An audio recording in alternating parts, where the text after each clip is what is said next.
अगजाननपद्मार्कं गजाननमहर्निशम् अनेकदन्तं भक्तानामेकदन्तमुपास्महे।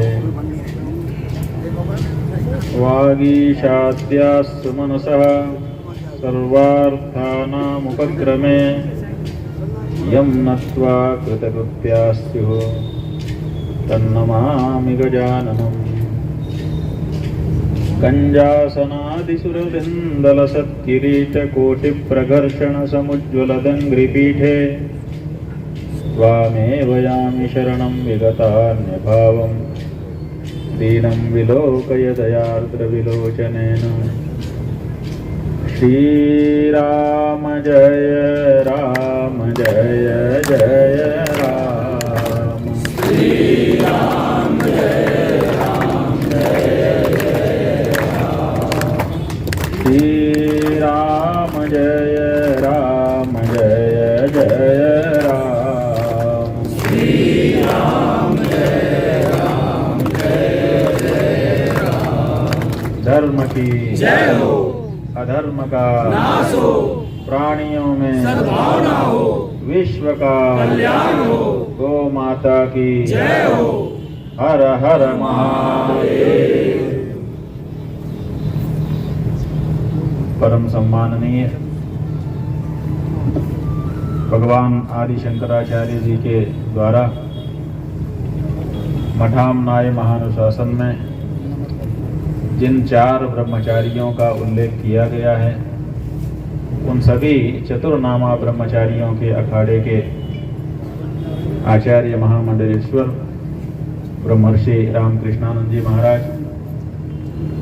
हमारे अत्यंत प्रिय गुरु भ्रातागण ब्रह्मचारी श्री ब्रह्म विद्यानंद जी महाराज, ब्रह्मचारी श्री इंदुभवानंद जी महाराज, ब्रह्मचारी श्री ज्योतिर्मयानंद जी महाराज, यहाँ पर विद्यमान विद्वज्जन, सुधी श्रोताजन, मातृशक्ति।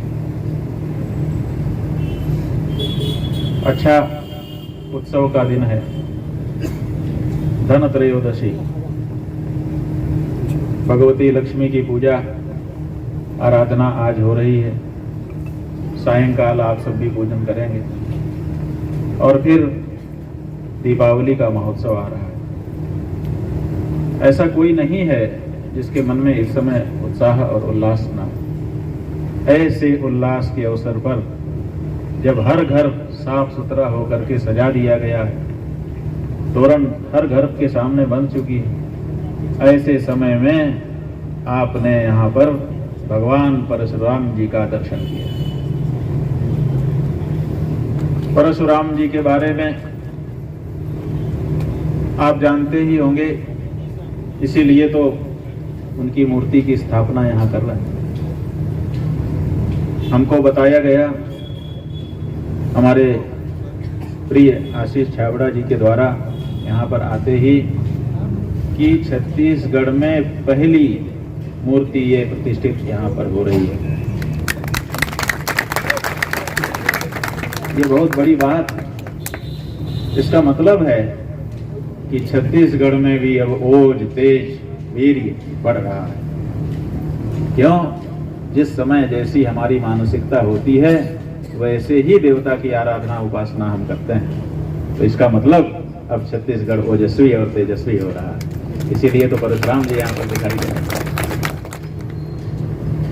भगवान के अवतार अनेक हैं, उन अनेक अवतारों में से भगवान का ही एक अवतार है और जाने कितनी इनकी लीलाएं हैं, लेकिन मुख्य रूप से ये माना जाता है कि अत्याचारी राजाओं को सबक इन्होंने सिखाया। देखिए, बात यह है कि धर्म सम्राट स्वामी करपात्री जी महाराज ये कहा करते थे कि हिंदू राष्ट्र की बात मत करो। लोगों को लगता था कि अरे हिंदू धर्म के इतने बड़े आचार्य, धर्म सम्राट की जिनको जनता ने पदवी प्रदान की, ऐसे आचार्य भारत को हिंदू राष्ट्र बनाने की बात में मना क्यों करते हैं? आश्चर्य होता था। तो लोग उनसे पूछते थे कि महाराज, हिंदू राष्ट्र बनाने के लिए आप मना क्यों कर रहे हैं? तो करपात्री जी महाराज कहते थे कि देखो, हिंदू राष्ट्र से हमारा और आपका काम नहीं चलेगा, प्रजा सुखी नहीं होगी। क्यों? क्योंकि पूर्व में हम लोगों ने देख लिया है कि बड़े बड़े राजा हुए जो हिंदू तो थे, लेकिन उनके राज्य में प्रजा दुखी थी। चाहे रावण राजा हो गया, चाहे कंस राजा हो गया, चाहे बेन राजा हो गया, चाहे परशुराम जी के समय के अनेक राजा जिनका वर्णन पुराणों में उपलब्ध है, वो सब थे तो हिंदू ही ना। कोई ब्राह्मण था, कोई क्षत्रिय था, कोई अन्य भी था। ये सब राजा थे, सब हिंदू थे। परशुराम जी के समय में सबसे बड़ा राजा हुआ वो तो सहस्रबाहु था, 1000 भुजाएं उसकी थी। वो तो नदी के पास गया तो नदी में केवल अपने 500 हाथ उसने लगा दिए तो नदी में बांध बन गया और नदी की धारा रुक गई। ऐसा प्रतापी राजा हिंदू राजा था, लेकिन प्रजा सुखी नहीं। इसलिए धर्म सम्राट स्वामी करपात्री जी महाराज कहते थे कि हिंदू राष्ट्र की बात नहीं कर सकते हम, क्योंकि हिंदू राष्ट्र में भी प्रजा दुखी रही है। तो फिर प्रजा सुखी हो ऐसा कौन सा राज्य होगा महाराज? ऐसा जब उनसे पूछा जाता था तो वो कहते थे कि राम राज्य में, राम राज बैठे थे लोका, हर्षित भय गए सब सुख। का महाराज, राम भी तो हिंदू ही थे, वो भी दशरथ जी के पुत्र थे, इक्ष्वाकु वंश के थे, सूर्य वंश के थे, रघुवंश था। प्रतापी राजा अनेक हो गए, उनके नाम से वंश की पहचान है। तो करपात्री जी महाराज बताते थे कि राम का राज्य हिंदू के नाम का राज्य नहीं था, राम का राज्य वास्तव में धर्म राज्य था। धर्म के अनुसार वहां पर शासन होता था, और जब धर्म के अनुसार शासन होने लगता है तो फिर सब प्रजा सुखी हो जाती। क्यों? क्योंकि अपराध की जो भावना है वही समाप्त हो जाती। हम 2-3 वर्ष पहले कवर्धा आए थे, तो वहां के एसपी साहब हमको मिलने के लिए आए। उसी समय वो उनकी पोस्टिंग वहां पर हुई थी। तो क्या चर्चा करते, तो आकर के बैठे, कोई चर्चा का विषय नहीं था, तो हमने सोचा कि कुछ तो बात करनी ही चाहिए, इनको अच्छा लगेगा, नहीं तो सोचेंगे कि हमसे कुछ किया ही नहीं, बात ही नहीं किया महाराज। तो हमने उनसे पूछा कि आप यहाँ कब आ गए? उन्होंने कहा कि 3-4 महीने हमको यहाँ हो। कहाँ थे इसके पहले? तो उन्होंने 19-20 साल का बताया कि यहाँ थे, फिर यहाँ थे, फिर यहाँ थे। तो हमने उनसे पूछा कि और जगह आप रहे, वहाँ के और यहाँ के टेरिटरी में आपको कुछ अंतर मिला कि नहीं? तो उन्होंने कहा कि बहुत अंतर है महाराज। मैं कहा क्या अंतर है? बोले हमने यहाँ आकर के यहाँ के अपराध का ग्राफ देखा तो हमको बहुत छोटा दिखाई दिया, बहुत कम अपराध यहाँ पर हो रहा है, बाकी जगह पे अपराध ज्यादा था। तो हमने कहा तो आप इसका क्या कारण समझते हैं? बोले यही समझने के लिए मैं कोशिश कर रहा हूँ। अभी तक जो हमको फीडबैक मिली है, लोगों से चर्चा मैंने की है, तो लोग बताते हैं कि यहाँ पर बड़े बड़े धर्माचार्य आते रहे हैं, उनकी वाणी का लोगों के हृदय में प्रभाव है, और इसीलिए इस विशेष क्षेत्र में अपराध की का ग्राफ कम है। ये विशेषता। लोग कहते हैं ना कि धर्म से क्या होगा, ये होगा। इसलिए धर्म राज्य, हिंदू राज्य नहीं। कोई भी नाम दे करके कोई राज्य बना लो, उससे काम चलने वाला नहीं है। काम चलेगा जब धर्म राज्य की स्थापना हो। इसीलिए हमारे यहाँ 3 स्तर का शासन बताया गया है। ये बताया गया है कि गुरुरात्मवताम शास्ता, राजा शास्ता दुरात्मनाम, तथा प्रच्छन्न पापानाम शास्ता वैवस्वतो यमः। 3 तरह के लोग हैं, इसीलिए 3 तरह का शासन भी है। पहला शासन क्या है कि लोग सुनते हैं कि ये करना चाहिए या नहीं करना चाहिए, इतने से ही मान लेते हैं कि गुरु जी ने कह दिया कि ऐसा करना, ऐसा मत करना, तो जैसा करने को कहा वो करते हैं, जैसा न करने को कहा उससे रुक जाते हैं। अधिकतर लोग ऐसे होते हैं, जिनको कानून बता दिया जाए तो वो कानून का पालन करने लग जाते हैं, केवल सूचना उनको मिल जाए कि ऐसा हो गया।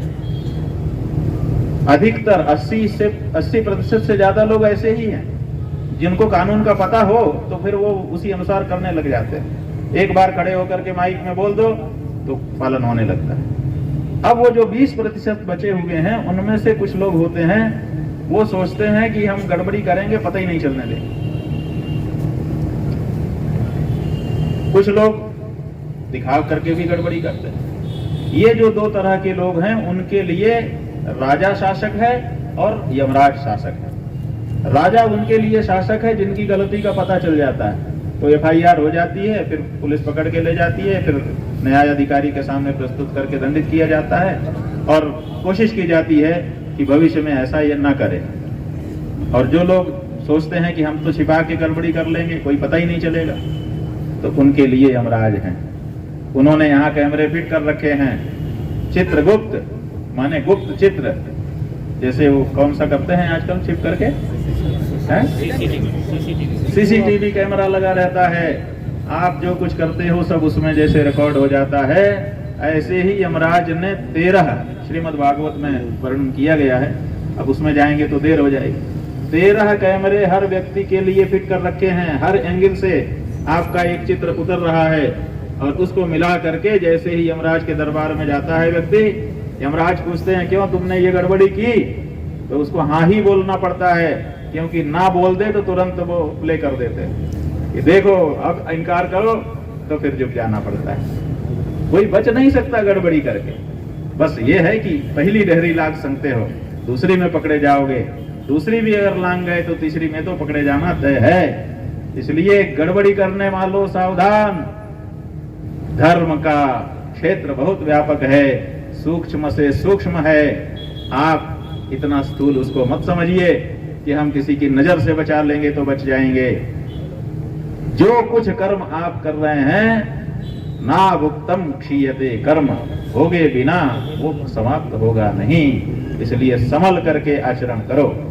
ये जो बात है इस बात का प्रभाव व्यक्ति के हृदय में पड़ता है, इसीलिए वो सन्मार्ग पर रहता है। हमको बड़ी प्रसन्नता हो रही है कि आज छत्तीसगढ़ में पहली बार बेमेतरा जिले को ये सौभाग्य मिल रहा है। हमारे शुक्ल जी यहाँ बैठे हुए हैं, जिलाधिकारी जी, क्या नाम है, जितेंद्र शुक्ल जी। इनके कार्यकाल में आशीष छाबड़ा जी बैठे हैं, इनके कार्यकाल में, और नगर पालिका के अध्यक्ष हमारे उपाध्याय जी यहाँ बैठे हुए हैं। पूरा नाम क्या है? मुख्य नगर पालिका। हाँ, जितेंद्र और भूपेंद्र मुख्य नगर पालिका के अधिकारी हैं। ये सब लोग मिल करके बैठे हुए हैं और इन्होंने एक ऐसा कार्य करके दिखा दिया जिससे छत्तीसगढ़ में ओज देश की वृद्धि होगी। परशुराम जी की आराधना से वीरत्व का वो निकल करके आएगा, लोगों में वीरता फैलेगी। उसकी बड़ी जरूरत होती है, मारने के लिए नहीं, बचाने के लिए वीरता का उपयोग। विद्या विवादाय धनम मदाय शक्ति परेशान परिपीडनाय खलस्य साधोर विपरीतमेतद ज्ञानाय दानाय च रक्षणाय। दुष्ट के पास शक्ति बढ़ती है तो लोगों को सताता है, और सज्जन के पास बढ़ती है तो लोगों की रक्षा करता है। तो लोगों की रक्षा करने वाली शक्ति बढ़े, इसकी परम आवश्यकता है, ताकि छत्तीसगढ़ का एक भी व्यक्ति किसी बलवान दुष्ट के द्वारा सताया न जा सके।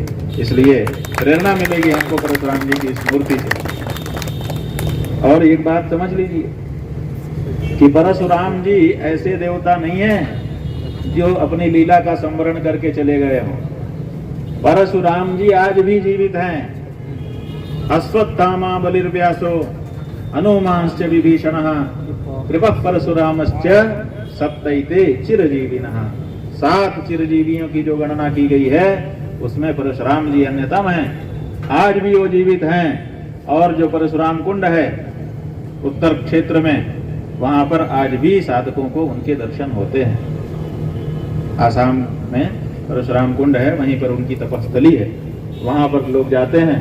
विदेशों से भी लोग आकर के वहां पर परशुराम जी का दर्शन करने का प्रयास करते हैं। एक प्रोफेसर फिलिपी हैं इटली के, बहुत बड़े साधक हैं, वो इटली में रहते हैं, लेकिन वो परशुराम जी का दर्शन करने के लिए भारत हर 3 वर्ष के बाद एक बार आते हैं। आज भी बहुत वृद्ध हो गए हैं लेकिन अभी भी आते हैं। तो आज भी परशुराम जी जीवित हैं। और जैसा कि हमारे ब्रह्मचारी जी ने आरंभ में ही आपको बताया कि जो सन्यासी का दंड है उसमें ये परशु मुद्रा, माने परशु जैसा होता है वैसी ही मुद्रा बनी हुई है, कपड़े की है लेकिन है परशु, दिखने में परशु जैसी। मतलब मारेंगे तो कटेगा कुछ नहीं, लेकिन देखने में परशु है। मतलब क्या है? मतलब यह है कि डराना है, मारना नहीं है ना। दिखेगा तो कहेगा अरे परशु लिए हुए हैं, लेकिन मारने से कुछ नहीं होने वाला। ये जो सन्यासी हैं इनके दंड में परशु मुद्रा इसलिए रखी गई है, एक तो जो मोह का बंधन है उसको काटना है, उसके लिए परशु की आवश्यकता है, तो उसका भी ये प्रतीक है। और साथ ही साथ जब कोई व्यक्ति सन्यासी बनता है, सन्यास धारण करता है, तो उसको 3 बार नदी के जल में गले तक खड़े होकर के चिल्ला करके बोलना पड़ता है, अभयम सर्वभूतेभ्यो मत्तः। सारे संसार के जितने प्राणी हैं आज से मुझसे अभय प्राप्त करें, आज से मैं हिंसा करना छोड़ रहा हूं, आज से कोई मुझसे न डरे क्योंकि आज से मैंने हिंसा करना ही छोड़ दिया। सारे संसार के लोग हमसे अभय प्राप्त करें। तो ये जो दंड है, ये दंड का मतलब दंडा दिख ही रहा है। ये दंडा इसलिए हाथ में नहीं है कि हमको मारना है, इसलिए हाथ में है कि मैं अब दंडा नहीं मारता, अब मुझसे मत डरो। निषेध परक दंड है ये, मारने के लिए नहीं है, नहीं मारता ये बताने के लिए। तो ये भगवान परशुराम जी के हाथ में भी जो परशु दिखाई देता है वो संहार के लिए नहीं, वो रक्षण के लिए। तो रक्षा ये बहुत बड़ी वस्तु है, हम सब रक्षा की कामना करते हैं। कौन ऐसा है जो कभी नहीं चाहता कि हमारी रक्षा? हर दृष्टि से हमको मन में भय है, और भय से प्राण पाना ही हमारा मुख्य उद्देश्य है। हम जो कुछ कर रहे हैं सब भय के कारण कर रहे हैं। हम खा रहे हैं इसलिए कि मर न जाएं, हम पी रहे हैं इसलिए कि मर न जाएं, हम दीवार बना के दरवाजा लगा के बैठे हैं क्योंकि हम मर न जाएं। सब जो कुछ हो रहा है हमारे द्वारा भय के कारण हो रहा है। ये भय हमारे मन से निकल जाए, इसके लिए भगवान परशुराम जी का परशु है, प्रतीक है वो। तो वो परशुराम जी बेमेतरा जिले में आकर के विराजमान हो गए। यहाँ से उनका प्रकाश चारों तरफ फैलेगा, निश्चित रूप से जन जन का कल्याण होगा, लोगों के मन से भय की भावना दूर होगी, यही होगा। और इसी को भविष्य में देखते हुए, कामना करते हुए कि ये जरूर हो, हम यहीं पर अपनी वाणी का विराम दे रहे हैं। आप सबको भगवान परशुराम जी का आशीर्वाद। हर हर महादेव। ये देखिए हमारे अविनाश जी हैं, अविनाश तिवारी जी, आप सब जानते ही हैं इनको। इनका एक अभियान चल रहा है। जब से हम लोगों ने यहाँ सपाद लक्षेश्वर धाम में 1.25 लाख शिवलिंग का मंदिर बनाना शुरू किया है। ये 1.25 लाख शिवलिंग का मंदिर जब भी बन जाएगा, आपका ये जो बेमेतरा जिला है पूरे विश्व में सबसे अलग ही दिखाई देने लग जाएगा। 1.25 लाख शिवलिंग कहाँ? तो ये बहुत बड़ा कार्य यहाँ पर हो रहा है। ये कह रहे हैं कि जैसे भगवान का काम होता है कि भगवान जब गर्भ में बच्चे को भेजते हैं माता के, तो उसके आंचल में दूध पहले ही से भेज देते हैं कि बच्चा होगा तो दूध कैसे पिएगा। तो आंचल में दूध पहले आता है, बच्चा गर्भ से बाहर बाद में आता है। तो इनका कहना है कि भगवान जब आएंगे तो पूजा कैसे होगी? 1.25 लाख शिवलिंग है, एक एक बेलपत्ती अगर हम चढ़ाएंगे तो रोज 1.25 लाख बेलपत्ती की हमको आवश्यकता होगी। वो कहाँ से आएगी? और क्या भगवान एक बेलपत्ती भी नहीं पाएंगे? 1.25 लाख की केवल स्थापना होकर के रह जाएगी। तो इनका सोचना हम समझते हैं कि बहुत ही उचित है। 1.25 लाख से कम बेलपत्ती तो रोज चढ़ेगी नहीं, तो 1.25 लाख बेलपत्ती के लिए जाने कितने पेड़ अपने पास होने चाहिए, जिसमें जाने कितनी पत्तियां होनी चाहिए। तो ये कह रहे हैं कि यहाँ पर बेमेतरा जिले में जिसके पास भी जमीन है, जहाँ भी है, वहाँ बेल का वृक्ष लगाना शुरू करिए।